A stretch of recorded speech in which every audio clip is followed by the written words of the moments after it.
No army in the Seven Kingdoms can match the pride and chivalry of the Knights of the Vale.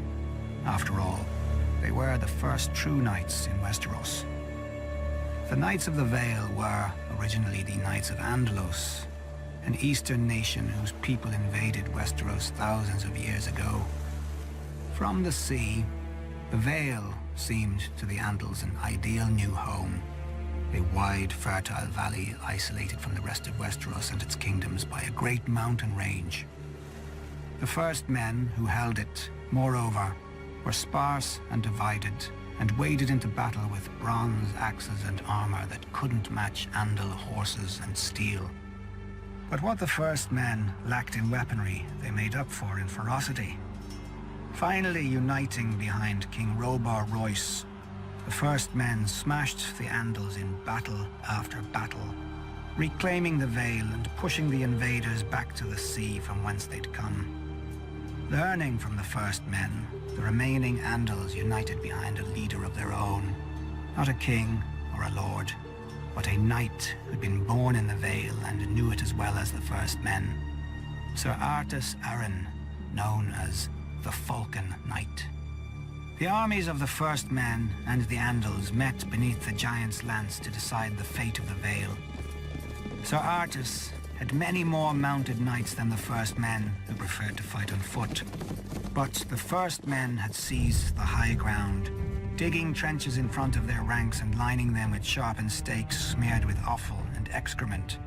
6 times the Andal knights charged, and 6 times the First Men threw them back. But on the 7th, a fearsome Andal warrior broke through the ranks of the First Men, and the Andals rushed through the gap. If King Robar had been wiser, he would have retreated and saved his army for another day. Then again, if he'd been wise at all, he'd never have risked his army of foot soldiers against mounted knights in the first place.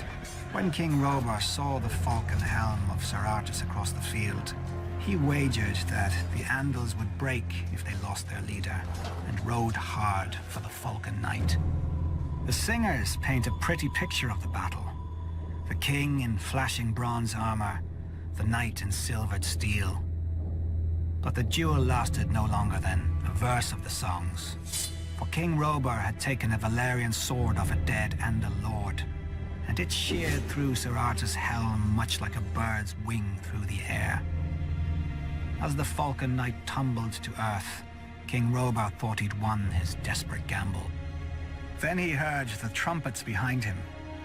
When he turned, he saw 500 fresh Andal knights pouring down the Giant's Lance. And the man at its head was also the man at Robar's feet. For Sir Artus, unique in that age, or indeed any age, esteemed cunning even more than martial strength, and had clad one of his knights in his spare suit of armor, leaving him to die at Robar's hand, while Sir Artus took his best horsemen up a goat track he knew from childhood. The charge of the Andal Knights broke the last great army of the First Men, who would never again threaten the new Knights of the Vale. Some of the defeated would even join their ranks in the years to come, but many more fled to the mountains, choosing savagery over submission. Ever since, the Knights of the Vale enjoyed an exclusive position in Westeros. They could sally forth from the Vale at will, knowing that if battle went against them, they could retreat through the Bloody Gate, where no army could follow. Until the dragons changed the game. When Aegon the Conqueror landed in Westeros, the Queen Regent of the Vale shut the Bloody Gate against the Targaryens and massed the Knights of the Vale behind it to lock it. But Visenya simply flew her dragon to a balcony of the Eyrie where the boy king was playing, and gave the boy a ride round the castle, in return for his mother's submission. With the conquest, no more could the Knights of the Vale hide behind their mountains, nor, they soon discovered, did they need to. For thousands of years, the other kingdoms had warred and treated to balance each other's might, whilst the Vale kept to itself. None realized what power the Vale could have until Jon Arryn defied the Iron Throne, refusing to surrender Ned Stark and Robert Baratheon to the Mad King. The North, the Riverlands, and the Stormlands couldn't have beaten the other three kingdoms by themselves, but the Knights of the Vale rode with them. Now, the North is freezing, the Riverlands are burnt, the Stormlands are spent, Dorne is distant, the Westerlands are weakened, and the Reach is paralyzed. Of all the great armies in Westeros, only the Knights of the Vale have yet to suffer exhaustion or defeat. The Bloody Gate is opening again onto Westeros, and through it passes opportunity.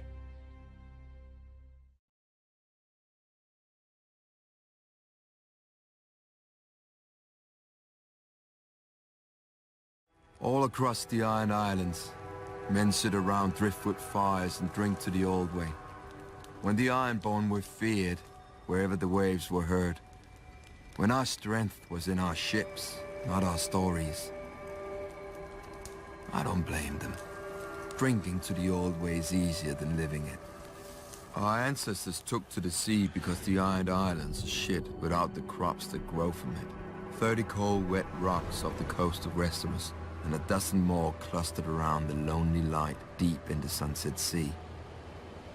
But hard places breed hard men.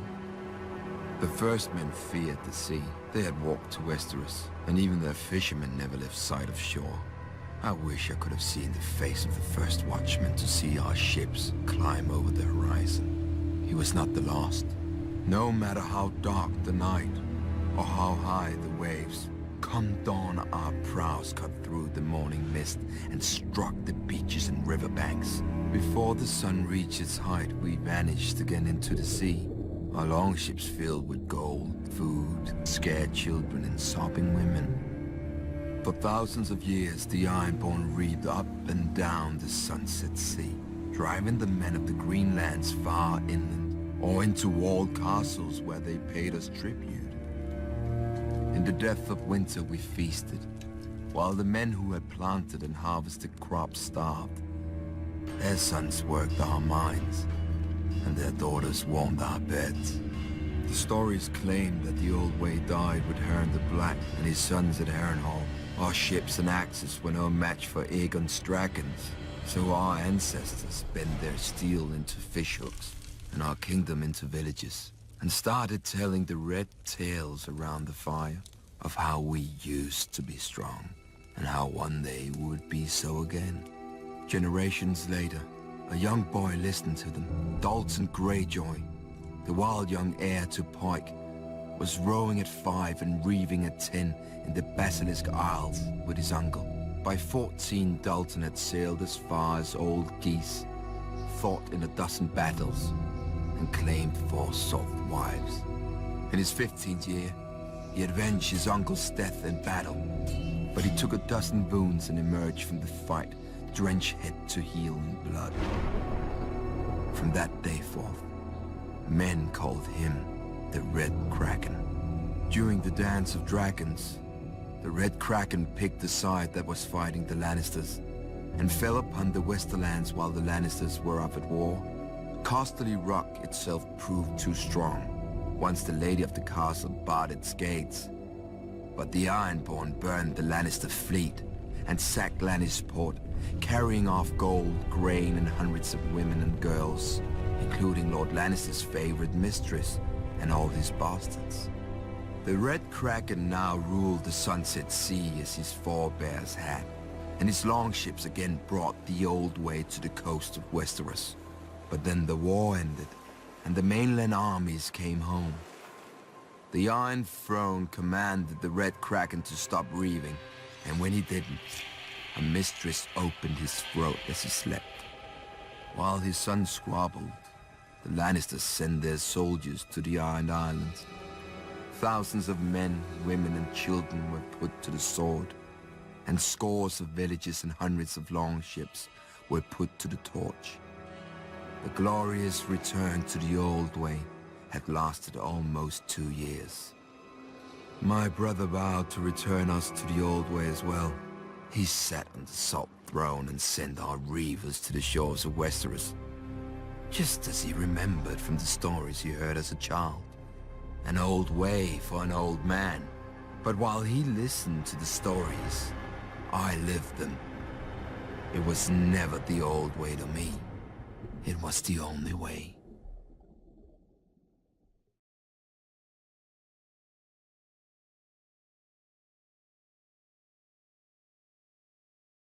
Circling the Jade Sea is the dream of every merchant, and the other side is the golden empire of Yeti, which was ancient when the Valyrians were still fucking goats. Even its ruins dwarf every city in Westeros, and its princes are said to live in houses of solid gold and feast on meat powdered with pearls and jade. Foolish talk. If it were true, I would have visited them long ago. But a bold merchant will risk 2 years for one voyage, to fatten his holds with spices, gems, and silks, so that he never wants for anything again. To be fair, many never do, because my ship, Silence, finds them on their return. Their merchant dreams look so pitiful poured out on my decks. Not enough for any lifetime but their own. Traders from the Summer Islands make tougher prey. Not even the Silence can run down their sworn ships on the open sea. When we take them by surprise, our rams splinter and crack against their hulls, carved from rare hardwoods of the Summer Islands, and fitted together without a single nail. Worse, every sworn ship carries a company of archers armed with golden hard bows, which can hurl the shaft hard enough to pierce steel plate. After all that trouble, we often find their holds filled only with maps, fruit, and wooden trinkets. Hardly worth our time and blood, except for their women. To worship their god, all women of the Summer Islands learn to fuck. It's enough to make a man devout. Ebony's whalers are the most worthless of prices. The men of Ib are short, thick, and hairy. So are their women. Not even tales of their sixth breast can tempt men to take them. But the Ebonese know how to build ships. Their great-bellied whalers can weather any storm and withstand the assaults of the largest beasts. In battle, the Ebonese are incredibly strong, and even their blood reeks of blubber and oil, and their holds are rarely worth scrubbing our decks free of the stench. When our holds were full or needed repair, we set a course for the greatest safe harbor of the Summer Sea, the Basilisk Isles, Port Plunder, Stye, or Skash. No map can find these towns, nor can the laws of men. The slavers keep their captives in caves on the Isle of Tears. Pirates trade their goods on Barter Beach, and hire fresh crews from the murderers filling every inn. Great piles of old yellow skulls line the shores of one deserted island. Offerings from captains who have fresh heads pinned to their masts. Once every generation, the free cities send fleets to destroy the towns and hang every man they find. They do, and the towns are abandoned to rot and sink back into the slime. But come the next year, another Port Plunder sprouts up somewhere else on the Isles, like a toadstool from a new pile of shit. For many years, I brought silence to the Summer Sea. But when I close my eyes, I hear the waves breaking below the bridges of Pike. I hear the Kingsmouth chanting my brother's name. Merchants paid the gold price, buying their desires with coin. Reavers paid the iron price, taking what we want from the corpses of the men who had it. But for what I dream, no gold can buy, and no iron can take. I must pay with fire and blood.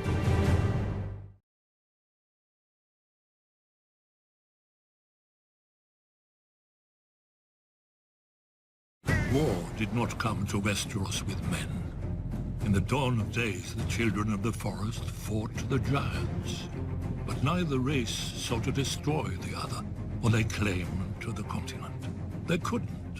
The children hunted and fought with dragon-glass arrows and spears, and the giants had only the branches they pulled from trees.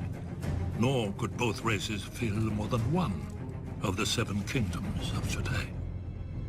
Then the southern deserts coughed up a new race, the First Men, who had crossed the narrow sea over the arm of Dorne. Unlike the children and giants, the First Men lived in huts and villages and farmed the land to eat.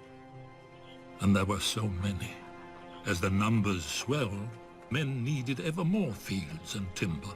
Of course, they saw that the great forests could provide both. When they cut into the deep woods, however, they stumbled on a strange sight. A white tree with red leaves and a face staring back at them. At first, they were afraid, but the face never spoke, even when the axe bit into it. The First Men didn't know what a weirwood was. They didn't know that a weirwood grows forever if left in peace, or that the native children believed their spirits went into it after death. The children had no letters or runes, all of the history, songs and prayers, only the trees remembered. When the children looked at the cleared fields, they saw not white stumps, but their ancestors now lost forever, with their bones stolen to line the invaders' walls. Driven mad by grief, the children attacked. The First Men had never seen a weirwood, but the children had never seen bronze. Their dragon-glass arrows glanced off the First Men's shields, and their armor of woven bark split beneath the First Men's swords. As the war raged, the children resorted to the one advantage they had, the magic of their old gods. Their green seers enlisted dire wolves and snow bears, cave lions and eagles, mammoths and serpents. In return, the First Men cut down and burned every weirwood they could find, fearing that the children would spy on them through the faces in the trees. The children became desperate. Their green seers called down the Hammer of Waters to break the arm of Dorne, destroying the bridge that men crossed into Westeros, and to flood the neck to contain men to the south. But the First Men would not be stopped. Fearing extinction, the children combined their powers for one last spell that would save their people and their land from the invaders. By themselves, the children were too few to resist the onslaught. But if they could turn men's numbers against them? After hundreds of years and untold death and destruction, the wisest heads of the children and the First Men finally prevailed. The children couldn't win this war, and the First Men didn't want to win, fearing the cost of victory. Heroes and rulers on both sides met upon an isle in the God's Eye to form the pact. The children gave up all the lands of Westeros, save for the deep forests, and the First Men swore that they would no longer cut down the weirwoods. Thus ended the Dawn Age and began the Age of Heroes. Yet after the dawn must come the night. The great evil that the children unleashed in the war returned centuries later, and only an alliance between the children and men defeated it. Now it comes again, when the children are a shadow of what they were, and men have long forgotten. But the trees remember, and Brandon Stark must learn. Or, as we watched the First Men, so we will watch the last.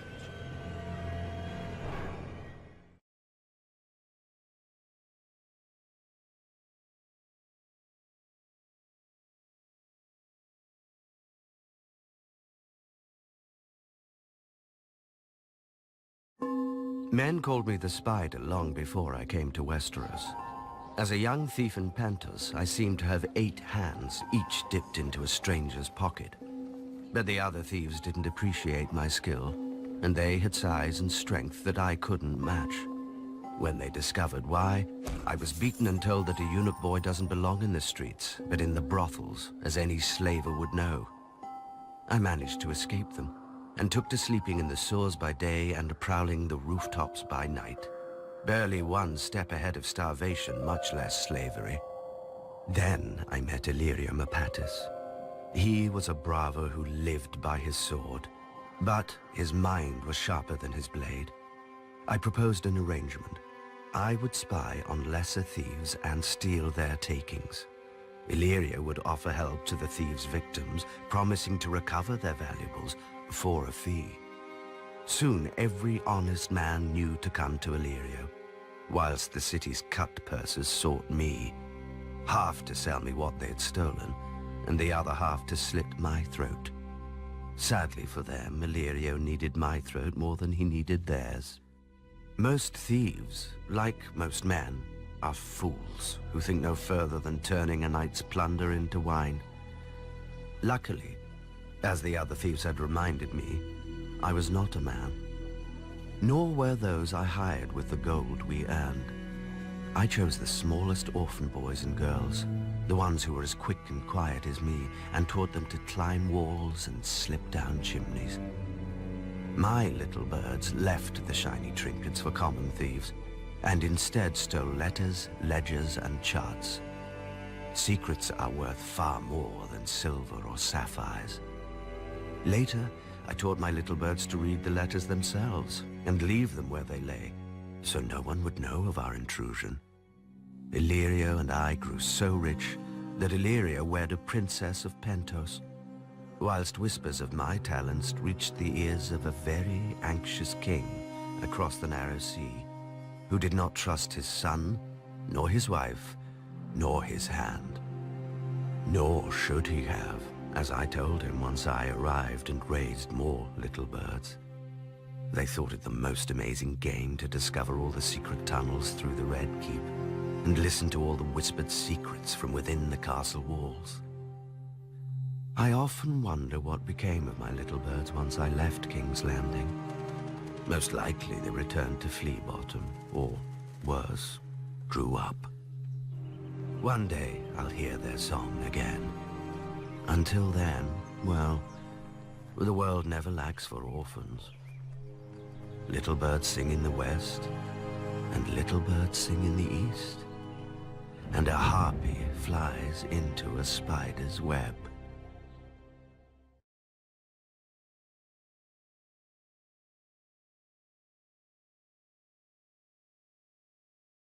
Most houses take wild beasts for their sigils, calling themselves bears, lions, or stags, as if a cloth banner could make them so. That isn't the way of House Tarly. Our sigil is the huntsman pulling his bow, and it isn't some idle fancy. As soon as a son of House Tarly can hold a spoon, he gets a bow. As soon as the boy can sit a horse, his father takes him on a hunt. They return with a stag, a buck, a boar, a brace of pheasant, even if it takes days. Even if it takes a week. Even if it takes the boy's whole life. Horn Hill is ours. A fitting home for one of the oldest and most honorable families of the Reach.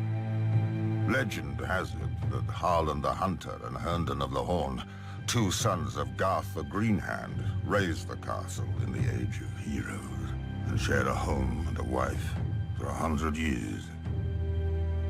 Most of the great houses spout such nonsense about their origins. At least my family doesn't claim some long-lost ancient crown like the rest of them. House Tarly breeds soldiers, not kings. When House Gardner ruled the Reach, we served them well and loyally. When House Gardner died, and Aegon gave the Reach to their stewards, the Tyrells, we served them well and loyally. We know our place, even if the Tyrell women don't. When Aegon's son faced rebellion from the Vulture King of Dorne, my ancestor, Savage Sam Tarly, led the royal forces on a vulture hunt. Heartsbane, our ancestral Valyrian sword and the pride of our house, soon ran red from point to hilt with rebel blood. When Robert Baratheon rebelled against Aerys, I led the Tyrell van and handed him his only defeat in the war at Ashford. But a hunter knows that a moment's slip can cost him the game. Great houses have fallen from a single weak heir. Samwell looked like a son when he was born, but he grew up plump and soft as a daughter. I'd catch him in the kitchen shoving cakes into his ever-growing mouth, or reading in the garden when he was supposed to be training. I brought masters at arms from all over Westeros to make a man of him. He slept in chainmail, bathed in bull's blood, was dressed in his mother's clothes and paraded through the castle to shame him into valor. He only grew fatter and more craven. I despaired of the future of our house until my wife gave me another boy, Dickon, a real son and worthy heir. Or he would have been, if Sam wasn't squatting in his way. One morning I had Sam brought into the woods outside the castle. I told him he'd given me no cause to disown him, but Heartsbane should go to a man strong enough to wield her. And Sam wasn't worthy to touch her hilt. Either he would take the black and renounce all claim to his brother's sword and title, or I would hunt him down like the pig he was. Of course, faced with danger and exertion, he chose the coward's path and waddled north to the wall. Some may call me cruel for what I did, but I don't care. I am responsible for House Tarly, as my father was before me and his father before him. If the hunter returns with empty hands, his family starves. If the warrior carries an empty scabbard, his home burns. House Tarly has stood for thousands of years. It will not fall on my watch. No matter how many tears my family sheds. The Doom took Valyria in minutes, but the rest of Essos wasn't so lucky. Out of the east swarmed the Dothraki, and there were no dragons to push them back. The Dothraki tide slammed first into the Sarnori, who called themselves the Tall Men, and whose ancient kingdom dominated the grasslands of Essos. The Tall Men at first scorned the Horse Lords as uncivilized barbarians, which they were.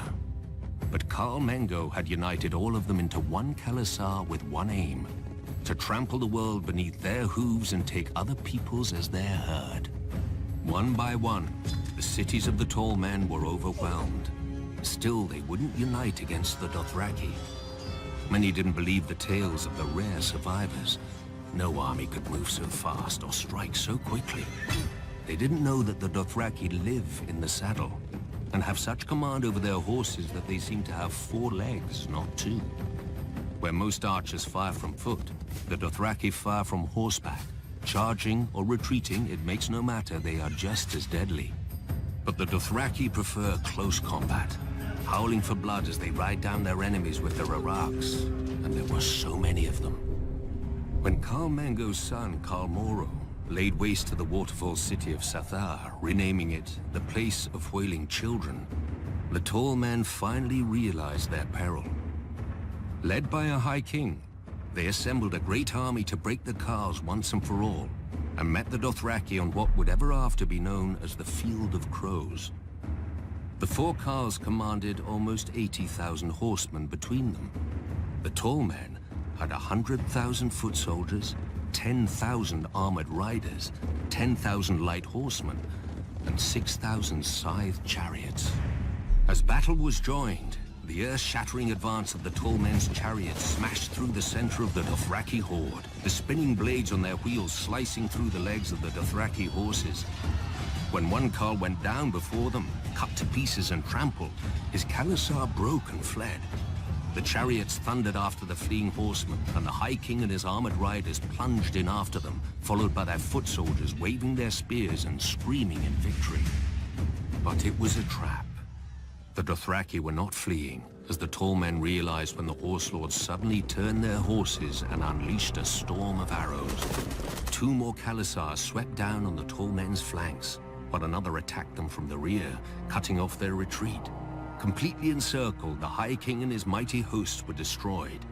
The tall men had stood for thousands of years. Now the crows feasted on their corpses, as the Dothraki squabbled over their valuables. The common wisdom is that the Dothraki tide finally broke upon the spears of the Unsullied at Quohor, saving Essos from the Horse Lords. In truth, the days when the Dothraki could threaten the entire world had already passed.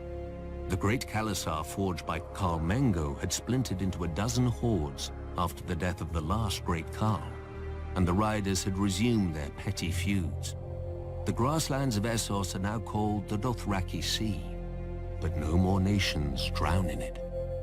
Still, the Dothraki priestesses, the Dosh Khaleen, prophesied that one day the Dothraki will gather at Vaes Dothrak, their holy capital, and unite once more under the greatest Khal of them all, the stallion who mounts the world. He will lead their people to the ends of the earth and grind all nations to dust beneath them. I knew a Khaleesi who the priestesses said would give birth to this stallion. She didn't. No doubt the Dosh Khaleen have made the same prophecy before and will again. World conquest is an alluring dream, but few who dream it ever wake to its reality. Yet could the Dothraki, united behind one great leader, conquer the world? When I first came to Essos, I laughed at the idea. But now, most armies are either sellswords paid to fight, who often refuse to die, or peasants called up from the fields and hovels. How long would those armies stand against the charge of 100,000 screamers howling for blood? How well would boiled leather jerkins and mailed shirts protect them when the arrows fall like rain?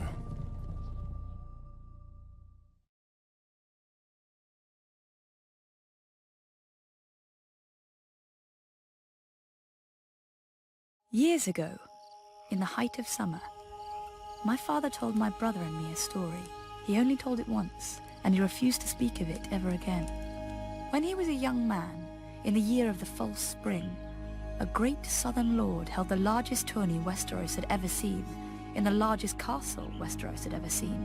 Knights and lords from across the 7 kingdoms made their way, drawn by the spectacle and the size of the champion's purse. Even the king was rumored to be attending, though none had seen him in years. Ours is a small house, and my father had come only to be part of the magnificence, whose like he'd never see again. One afternoon, he was walking across the field, enjoying the warm spring day, when he was set upon by 3 squires. None were older than 15, yet all were bigger than him.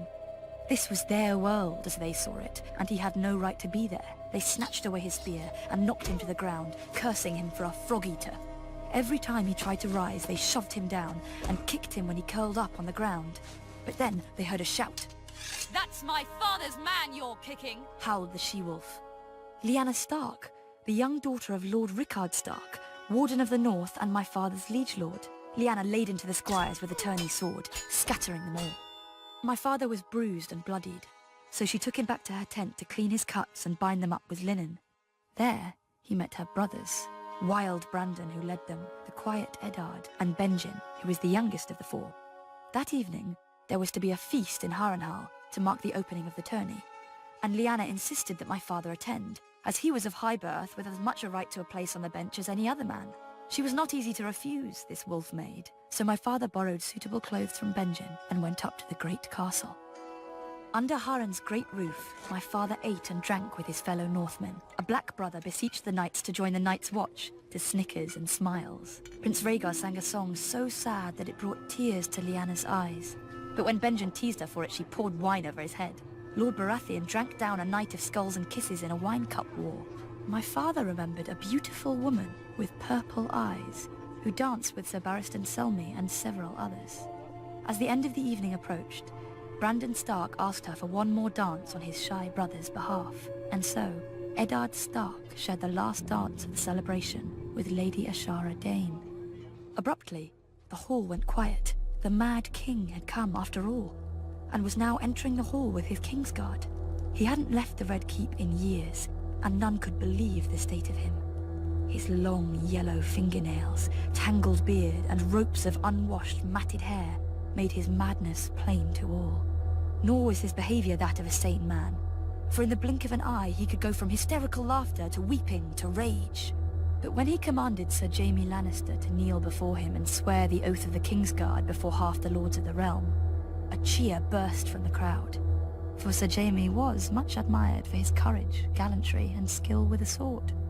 Amidst all this merriment, my father spied the 3 squires who'd attacked him, attending their knights. Lyanna saw them too, and pointed them out to her brothers.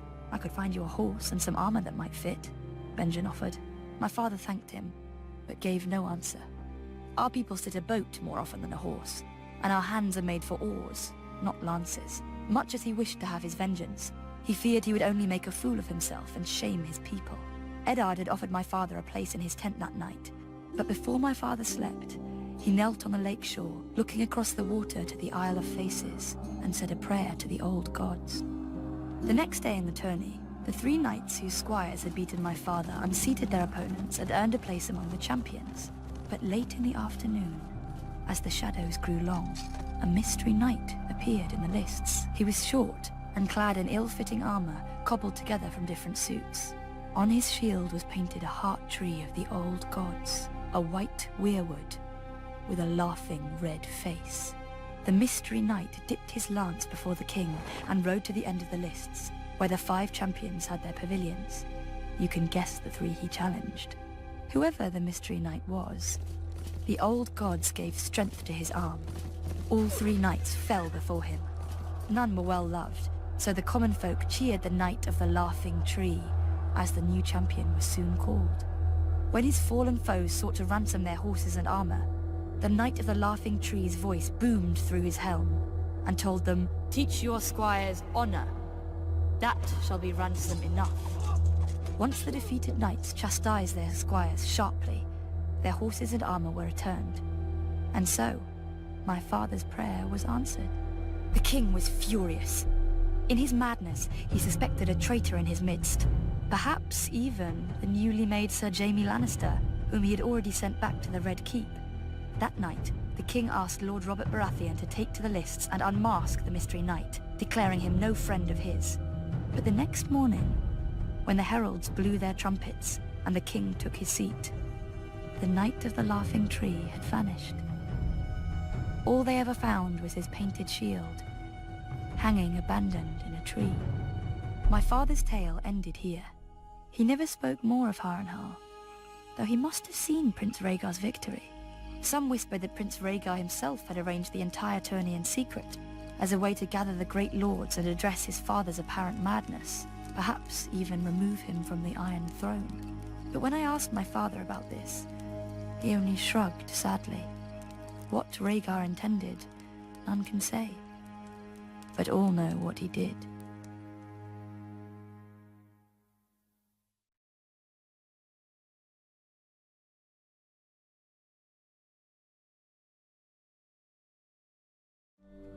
King Robert still lived, and Lord Eddard Stark had just survived an ambush by Jaime Lannister in King's Landing.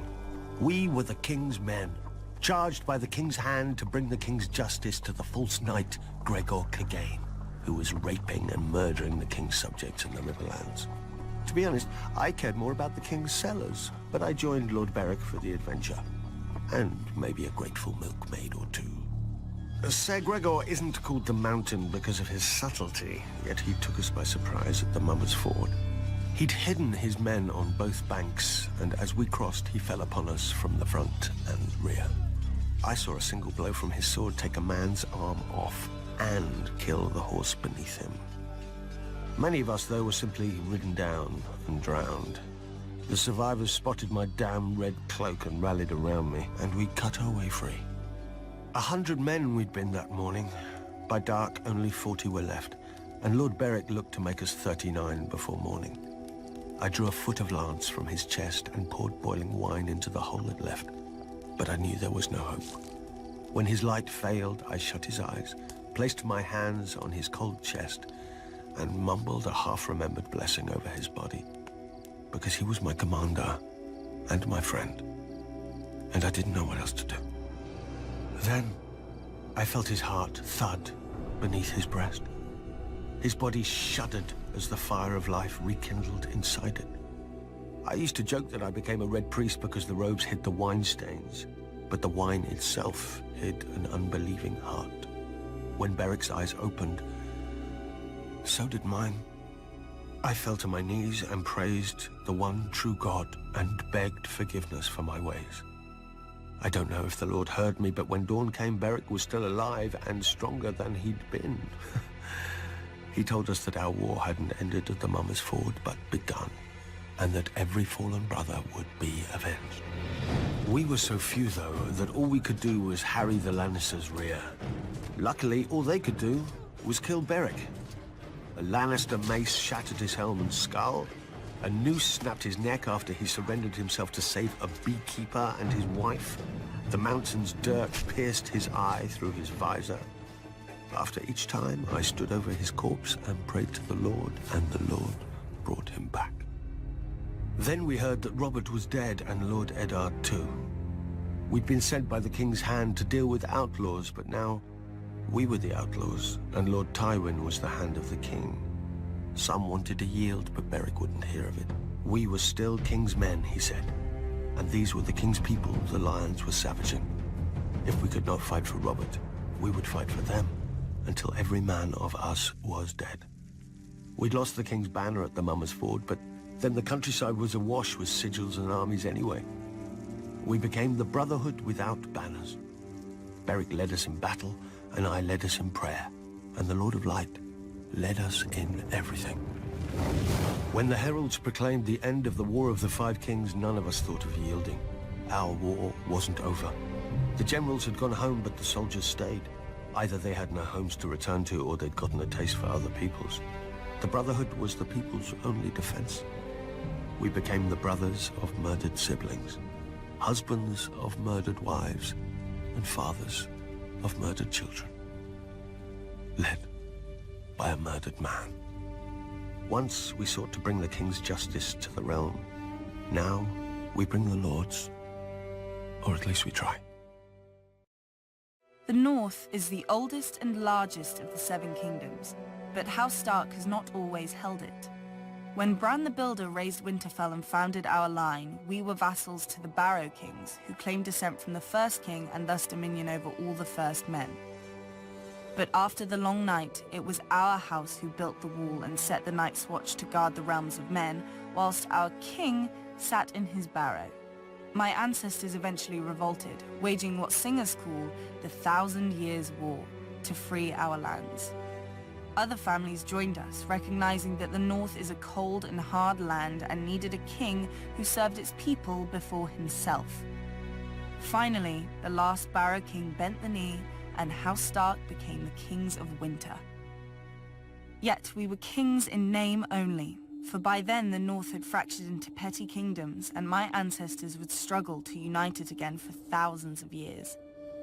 Roderick Stark wrestled an Ironborn lord for Bear Island and granted it to House Mormont when he won. A younger son of our family, Carlon Stark, won his own keep after he put down a rebellion and founded House Karstark, one of the most powerful in the North. When the Manderleys were exiled from the Reach, my ancestors shielded them and gave them a home at the mouth of the White Knife, in return for holding the river against pirates and invaders. Now they're one of the wealthiest houses in the North. I'm not so naive to pretend that the entire North welcomed Stark rule. The last Warg King was slain at Sea Dragon Point along with all his sons and beasts. The last Marsh King died at the hands of King Rickard Stark, and House Reed has held the swamps of the Neck ever since. Houses Greenwood, Towers, Amber, Frost. None survive today as more than names in dusty old books. But my ancestors never wanted to destroy their foes' root and stem. The Umbers of Last Hearth and the Glovers of Deepwood Motte bent the knee and became loyal vassals of House Stark. The Red Kings of House Bolton wore cloaks made from the skins of Stark princes they'd flayed, and one of the Boltons was even known as the Red Arm because he liked to plunge an arm into the bellies of captive Starks and pull out their entrails with his bare hand. The North deserved to be wiped clean of them. Yet my ancestors spared them after their defeat because they believed the North couldn't afford to fight itself any longer. Time soon proved them right. When the Andals swept into Westeros, they obliterated all the kingdoms of the First Men except the North. Each of the southern kingdoms fought the invaders on its own, but the North fought as one. When the Andals tried to sail up the White Knife, the Manderleys fell on their ships. When the Andals tried to march an army through the Neck, the Reeds fell on their soldiers. King Theon Stark even sailed his own army to the Andal homeland for vengeance and slew hundreds of Andal warriors. When he returned, he planted their heads on spikes along our coasts, a warning to other would-be conquerors. The warning was heeded for thousands of years, until Aegon the Conqueror. The south had already fallen to Aegon and his dragons, only the north remained. My ancestor, King Torrhen Stark, marched the north down to the Trident and beheld Aegon's army, larger than Torrhen's own by half, and with 3 dragons circling overhead. Many northern bannermen wanted to attack anyway, claiming northern valor would carry the day. Others wanted to fall back to Moat Cailin and make a stand there. But Torrhen had heard how the armies of the Rock and the Reach had burned on the field of fire, and had seen the fires still glowing beneath the rubble of Harrenhal. He knelt and laid his ancient crown at Aegon's feet, and rose a king no more but Lord of Winterfell and Warden of the North. Some Northerners still sneer at my ancestor as the king who knelt, forgetting that because of Torrhen they're alive today to sneer. Their ancestors didn't leave their burned bones at the Trident, and their twisted swords didn't fill Aegon's new throne. Now many say that House Stark is dead and gone, and House Bolton holds the North. But the North remembers who united it. The North remembers who defended it, and the North remembers who stole it. Long ago, my ancestors spared the Boltons, trusting their oaths of fealty. I shall correct that mistake. Even the North can forget when there's nothing left to remember.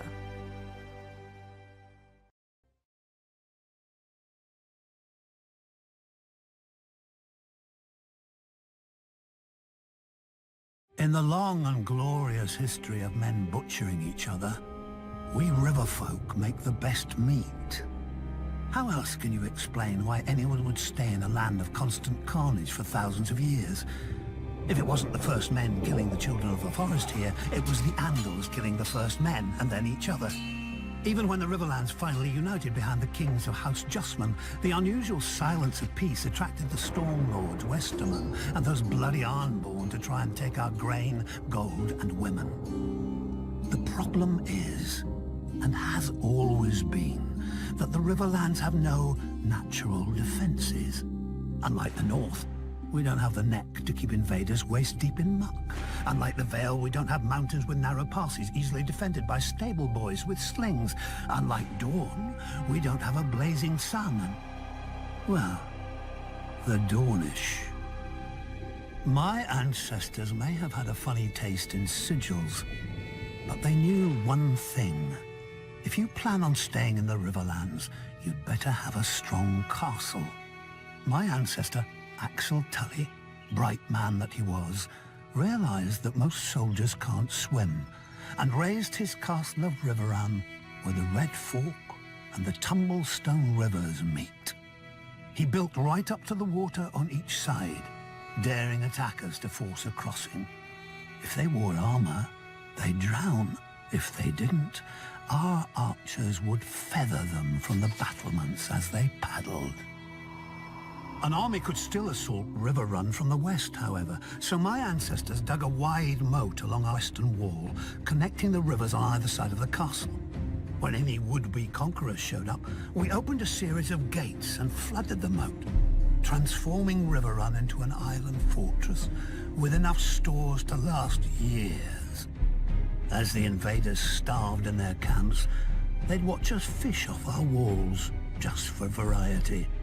And because we were bored, eventually they all skulked home. In the 1,000 years that Riverrun has stood, not once has it been taken by force. It's a proper castle. You want it? You have to marry into it. Even the damned Freys knew that much. up-jump toll collectors living on a bridge instead of beneath it like the rest of their kind. But finally, a Lord of the Crossing passed off one of his Brutae's liege lord, House Tully. My nephew Edmure. People say Lord Walder arranged the Red Wedding to punish Robb Stark. I say he did it just as much to steal Riverrun. They've always envied our castle. Maybe they think two rivers can wash off the filth that coats them. They'll never know. The Lannisters could grant Riverrun to the Freys for 1,000 years. But that doesn't mean they can have it. Do you think it was hard to convince Tully's soldiers to turn against the Freys? Do you think we won't enjoy watching them simper as winter bears down on their pitiful camp? I even carved a new fishing rod for the occasion. When the starving Freys look up at our walls, we'll wave our trouts at them.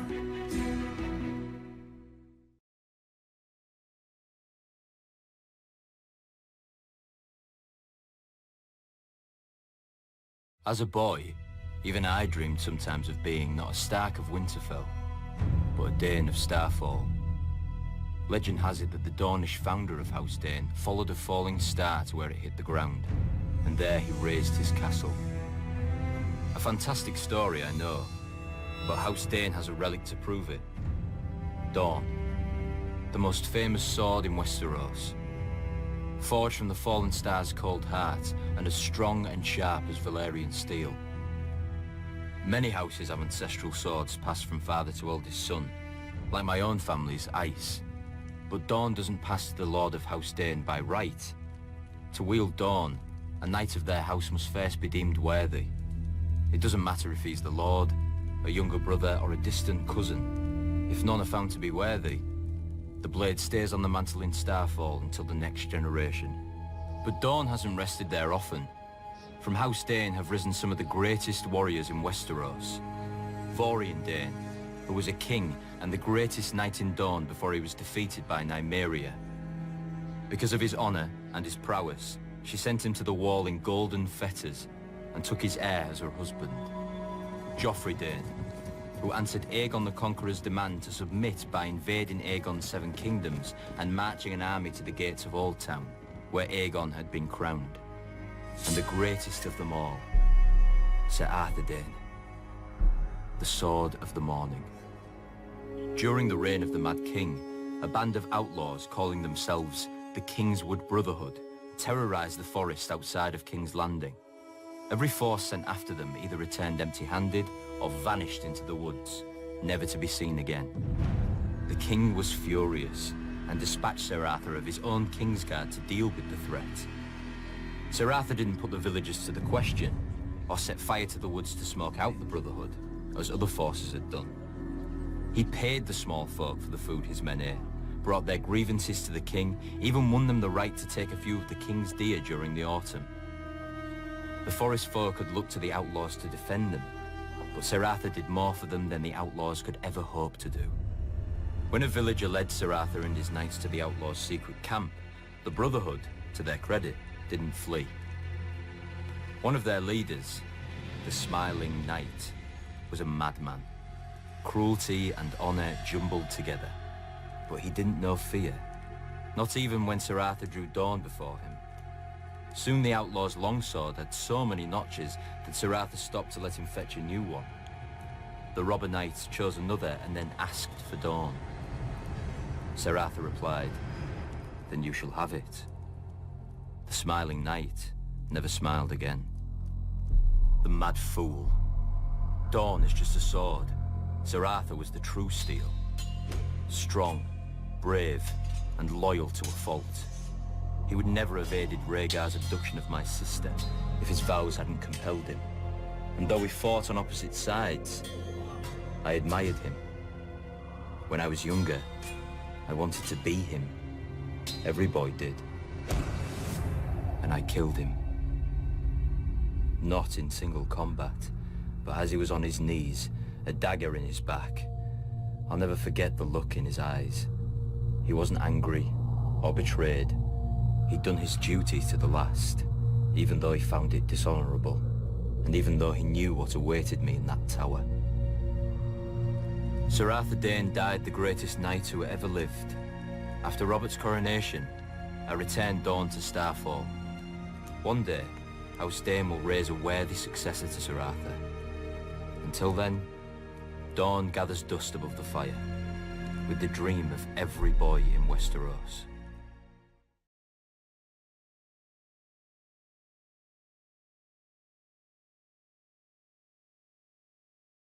The War of the Nine-Penny Kings, they called it. But I never saw a king, or earned a penny. After the war ended, I heard it all started when an exiled royal bastard raised an army of sellswords, and the rightful king sent his own army to stop an invasion. Sounds simple, the way the maesters tell it. But an army isn't like a dog that comes when you whistle. The king calls on great lords, who call on lesser lords, who send out their captains to round up all the peasant men on the land the lord claims to own. If the lord is wise and generous, his new soldiers are given steel swords and wooden shields to fight his battles. Most of our army fought with sharp sticks. Singers still sing of the valiant heroes made in the war. Sir Brynden Tully, the Blackfish, Sir Tywin Lannister, and Prince Aerys Targaryen, Sir Barristan Selmy the Bold, who slew the bastard Pretender and ended the war at a stroke. But the king whose crown we were defending never came. He mattered too much, I suppose.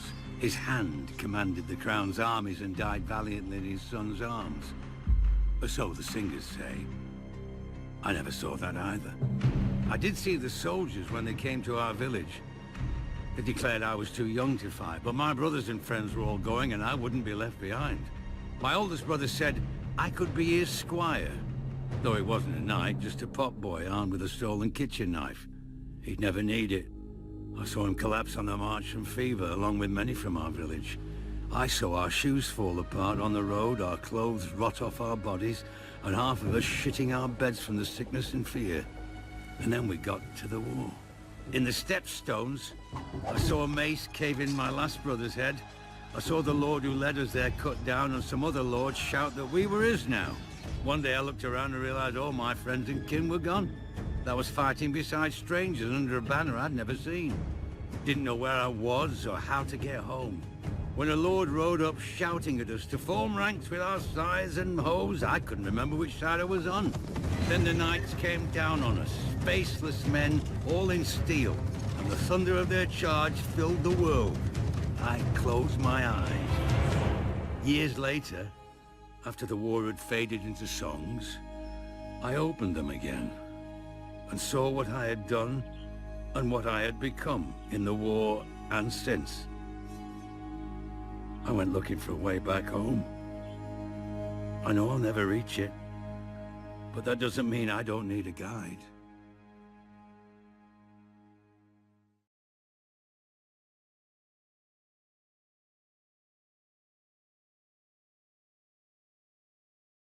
Between the free cities and the bones, between the shivering sea and Slaver's Bay, spreads the Dothraki Sea.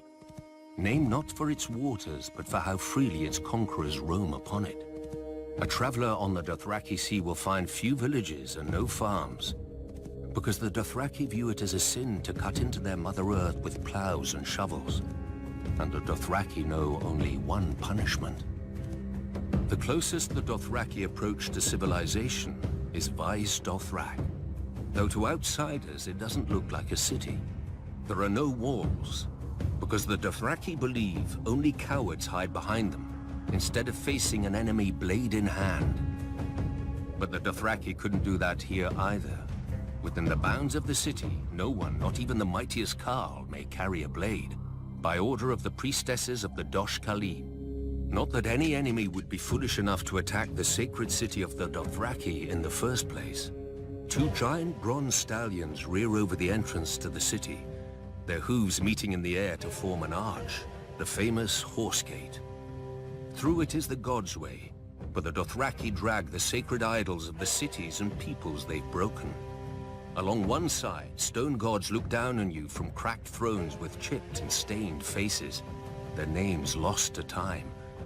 Across the road, monsters watch you pass. Black iron dragons with jewels for eyes, roaring griffins, manticores with barbed tails poised to strike. and other terrible beasts from every corner of Essos. But there is nothing to fear. If these gods and devils had any power, they would never have ended here. Not all foreign gods in Vaes Dothrak are broken. In the famous eastern and western markets, merchants worship their god of trade with the sufferance of the Dothraki, who themselves don't understand buying and selling. The western market is a great square of beaten earth filled with animal pens, drinking halls, and a maze of stalls and crooked aisles. Even goods from Westeros find their way here, though the merchants who sell them wouldn't know a Lannister from a Frey. The eastern market is fittingly a stranger place. The elders of the Dosh Khaleen view it with suspicion, and most Dothraki stay away. They aren't wrong. The great elephants, the basilisks and silver cages, and the striped black and white horses of the Yogus Nai are harmless enough. But I can see how the elders wouldn't want their younger members to see the warrior maids of Hir Kun, who wear iron rings in their nipples and rubies in their cheeks. Or listen to the Shadow Men, who cover their bodies with tattoos and hide their faces behind masks, and whisper dark secrets for a price. This is all of Vaes Dothrak that foreigners ever know. For only Dothraki are permitted into the inner city, where the Dosh Khaleen live out their lives. A blood rider, drunk on fermented mare's milk, once told me that the Dosh Khaleen are stewards. They prepare for the day when every rider of every Khalasar shall return to the city. And the Dothraki truly will be one blood and one Khalasar again, under the greatest Khal of all, the stallion who mounts the world. He will ride to the ends of the earth and grind nations into dust, and take the whole world as his herd. Or so the prophecy goes. Yet the world is vast, with many places a horse can't go. The stallion who mounts the world couldn't rear above a mountain range, or leap across the sea. Still, the world has been conquered before, just not with stallions.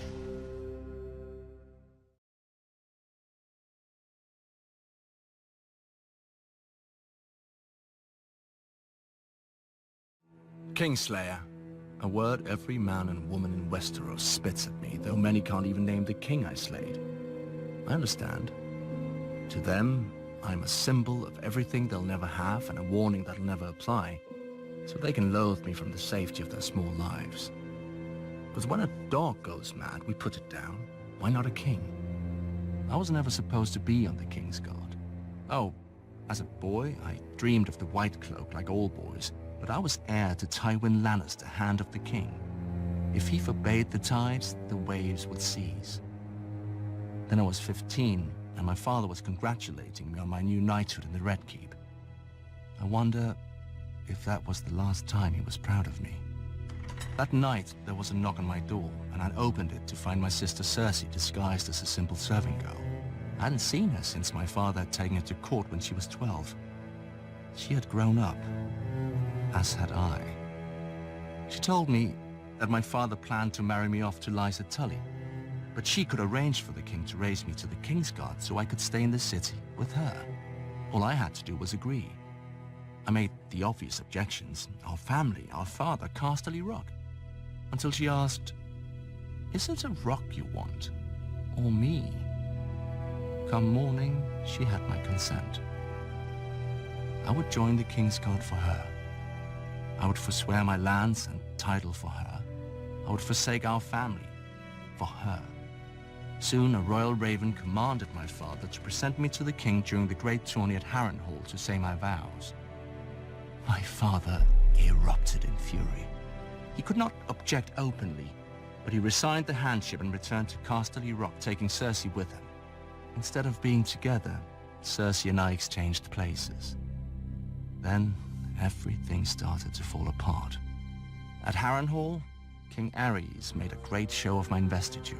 I knelt before him in gleaming armor and swore the oath of the King's Guard. When Sir Gerald Hightower raised me up and put the white cloak on my shoulders, a roar went up from the crowd. I admit, despite my father's anger, I was happy and foolish. That very night, Aerys soured, commanding me to return to the Red Keep to guard the Queen and little Prince Viserys. Sir Gerald offered to take that duty himself so I might compete in the tourney, but Aerys refused. He'll win no glory here, the king said. He's mine now, not Tywin's. He'll serve as I see fit. That was when I understood. It was not my skill or valor that had won me this honor. The Mad King had chosen me to spite my father and steal his heir. I wanted to rip off the White Cloak, but it was too late. A king's guard serves for life. So I upheld my oath, confined to the Red Keep where Varys could watch me and where the headsman could find me if my father displeased the king. I served the king's pleasure, as he burned Rickard Stark alive and strangled his son, inciting the rebellion. I defended the king's honor against courtiers as his generals lost battle after battle with Robert. I kept the king's secrets when his pyromancers hid caches of wildfire beneath King's Landing. I gave the king counsel when my father's army was at the city gate and Grand Maester Pycelle lied that my father had come to save him. Many forget that I also tried to defend the king from harm. When the Lannister soldiers poured through the gates, it fell to me to hold the Red Keep as the only king's guard in the city. I knew we were lost and sent to Aerys, asking his leave to make terms. My man came back with a royal command. Bring me your father's head if you are no traitor. Aerys would have no yielding. His pyromancer was with him, my messenger said. I knew what that meant. Aerys Targaryen was alone in his throne room when I found him, picking at his scabbed and bleeding hands. The fool was always cutting himself on the Iron Throne. Burn them, he kept muttering. Aerys had decided to let Robert be king after all, over the charred bones and ashes of King's Landing. He must have thought his pyromancer was near enough to obey him, but I'd killed him a few minutes before in the courtyard. As I approached the throne, sanity flashed behind the king's eyes for a moment, just long enough to read the look in mine. His eyes grew huge and the royal mouth drooped open in shock. He turned and ran. A single thrust was all it took to end the greatest dynasty the world had ever seen. Beneath the empty eyes of the dead dragons on the walls, the last dragon king squealed like a pig and shat himself. So easy, I thought. A king should die harder than this. My father's knights burst into the hall in time to see the last of it, so there was no way for me to vanish and let some braggart steal the glory or blame. I knew at once when I saw the way they looked at me, it would be blame. Lannister or no, I'd been one of Aerys' Kingsguard. I commanded them to announce that the Mad King was dead, and to spare all those who yielded. They asked me if they should proclaim a new king as well. I knew what they meant. Would it be my father, or Robert Baratheon, or maybe the child Viserys who'd fled to Dragonstone? A Targaryen boy king with my father's hand to rule in truth. I thought of how Ned Stark and Robert Baratheon would howl at this end to their great heroic war, and I was tempted. Then I glanced down again at Aerys, his life's blood oozing from the wound and pooling on the floor around him. Proclaim who you bloody well like, I said. I climbed the steps to the Iron Throne and sat on it with my sword across my knees, waiting to see who would come to claim the kingdom.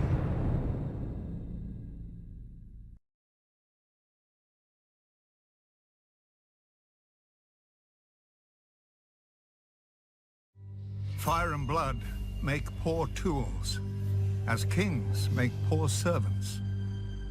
House Targaryen called themselves dragons long after the last beast died. Perhaps it's only fitting that even their humility was monstrous. Men worshipped on Visenya's hill thousands of years before Visenya came and Baelor raised the sanctum that bears his name.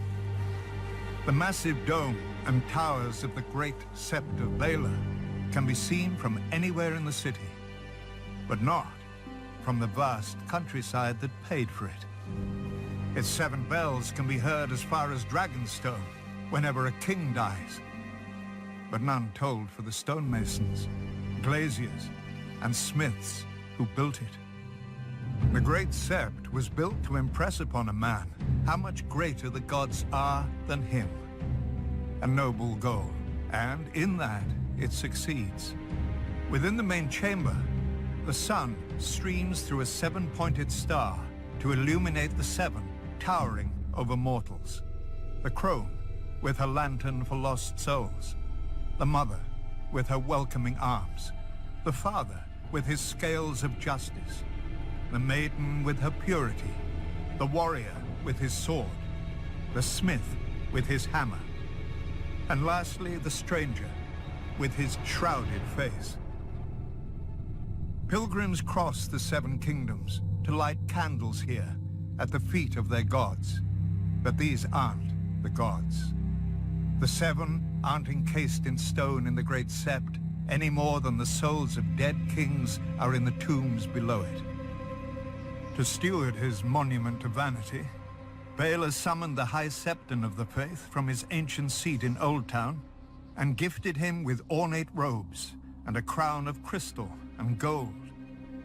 And like a fool, the High Septon put on his lord's motley and danced at his lord's table.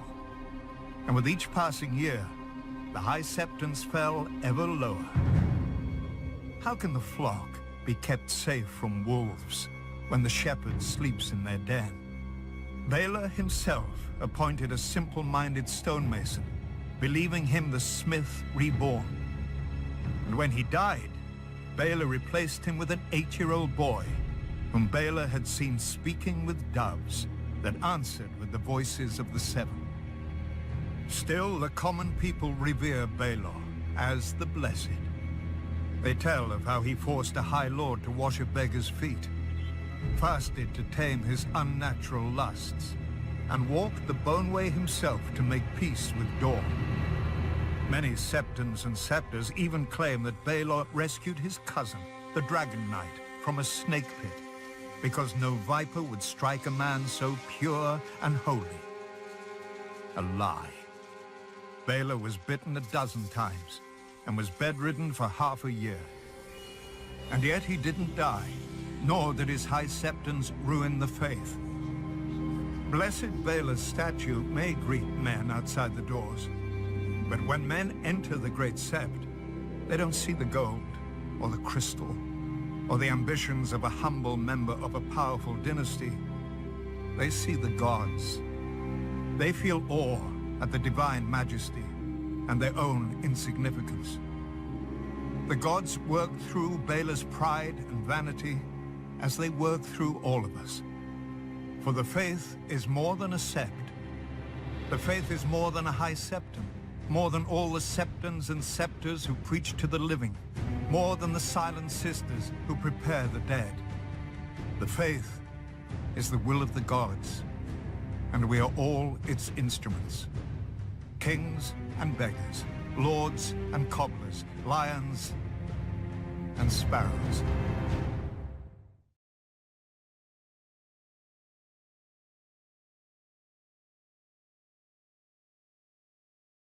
Without question, Old Town is the oldest, wealthiest and greatest city in Westeros.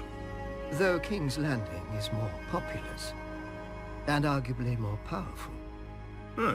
The city straddles the mouth of the Honeywine River, and the bounty of the entire Reach flows beneath its great stone bridges to ports that are renowned throughout the world.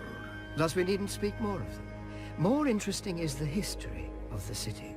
For none can say when it was founded. Many centuries ago, a few bold maesters sought out the children of the forest, who claimed that men have lived at the mouth of the Honeywine since the Dawn Age. Nonsense! Maester Jellicoe proved that the city began as a trading post, where ships from Valyria, Old Geese and the Summer Isles put in to replenish their provisions and make repairs. Hence the most famous feature of the city, the High Tower, raised even before the city walls, as a beacon through the fog-covered waters. Originally built of wood and standing a mere 50 feet above the ancient fortress of its foundation, it is now thick stone and rises even taller than the wall. Those born and raised in Old Town can tell the time of day by where its shadow falls. But no maester can tell why. Even in our oldest records, the island on which it stands is called Battle Isle. What battle was fought there, and when? As for the ancient fortress that forms the tower's base, its walls and interiors are all of solid black stone with no hints of joins or mortar, and no chisel marks of any kind. We know it predates the tower itself by thousands of years, but who built it? How? And against what? The maesters who have studied it declare it to be a Valyrian construction, akin to Dragonstone and the Black Walls of Volantis. As is well known, the Dragon Lords of Valyria could turn stone to liquid with dragon flame to shape as they wished. Didn't one Archmaester link the fortress to the vanished maze makers of Lorath, and another maester to the legendary Deep Ones who inhabited the Iron Islands before the Ironborn? Both marginal opinions without common support. But of more importance than the origin of the tower is the family to which it gave its name. House Hightower, the ancient ruling family of Old Town, known for their prudence and love of peace. And pieces of gold. During the Age of Heroes, when Lyman Hightower saw the Gardener Kings conquering the Reach, he didn't meet them on the battlefield, but in the God's Wood. He bound his house to theirs by marriage, and transformed House Hightower from wealthy but relatively minor kings to the greatest lords of the Reach. Thanks to Lord Lyman's foresight, Highgarden has always defended Old Town, allowing the Hightowers to focus on higher pursuits such as learning and trade. On that we agree. When the Andals invaded Westeros, Lord Dorian Hightower told his wife of 20 years that wars are bad for trade, and to make his point, traded her for a young Andal princess. When Aegon the Conqueror was earning his name, House Hightower traded its loyalty to the Gardeners for his confirmation of their rights, welcoming him with open arms and open gates. House Hightower bent the knee to Aegon to spare the city from his dragons. I would think such insinuations and insults beneath even you, Qyburn. Then again, mockery of one's betters is the trade of fools. I wouldn't know. Perhaps if I'd studied at the Citadel as long as you, Grand Maester? The Citadel is the greatest seat of learning in the known world. Without it, and the maesters it trains, Westeros would be a land of superstition and ignorance. Like the ignorance that shrouds the Citadel's own birth? Even without records, we have more than enough reason to believe that the Citadel began as a court of scholars and priests, assembled by a second son of House Hightower. When he died, his elder brother raised the Citadel so that wise men would always have a home in Westeros, and could continue the inquiries and debates that had given such joy to his younger brother. His little brother's pets, as legend has it, he called them, and so the maesters have remained, only their masters have changed. Now they serve every lord with a castle, for a fee, of course, whilst the Citadel serves its own importance. Every word you speak merely validates your own expulsion from our ranks. Knowledge is validation enough. I assumed the world's greatest minds would agree, and perhaps they would if I'd met them. Old Town is a city for old men and old beliefs. But the world is changing. No matter how high the tower, the clouds will not hold it up if the ground shifts beneath it.